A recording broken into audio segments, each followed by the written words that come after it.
先求神國，路加福音12章23節，因為生命比飲食重要，身體比衣服重要。蘇格蘭嘅格拉斯哥最初住一啲敬虔嘅人，佢哋高呼一句口號，用嚟表示佢哋嘅虔誠，就係願格拉斯哥因傳揚福音而興盛。後來呢個城市漸漸興盛起嚟啦，成為英國工商業嘅一個重心。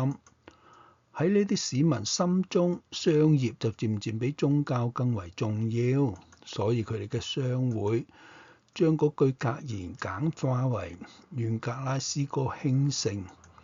當英國嘅清教徒開始殖民新大陸嘅時候，佢哋所到嘅地方最先建築嘅係教堂，將宗教當作任何社會活動嘅中心，宗教係佢哋生活嘅重心。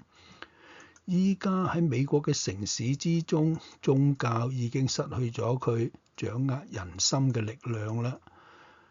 從前喺紐約舉行嘅世界博覽會中，某大公司製造咗一個未來世界嘅模型，其中各種交通、工商業、娛樂、教育等設備都偉大精美，但係喺全景之中，同宗教有關係嘅建築只係喺一個幽靜嘅山麓間嘅一座修道院，同世界熙熙攘攘嘅生活完全遠離。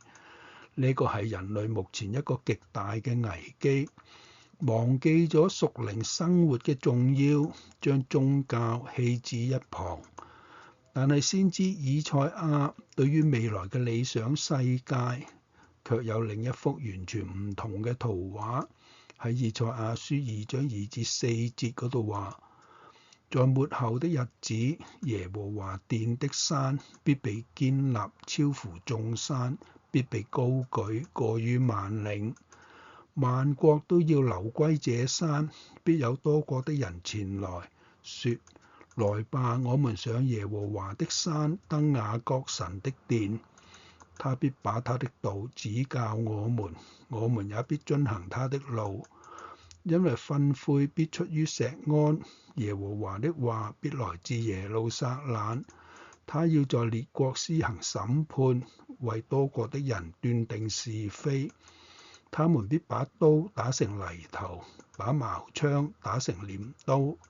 這國不舉刀攻擊那國，他們也不再學習戰爭。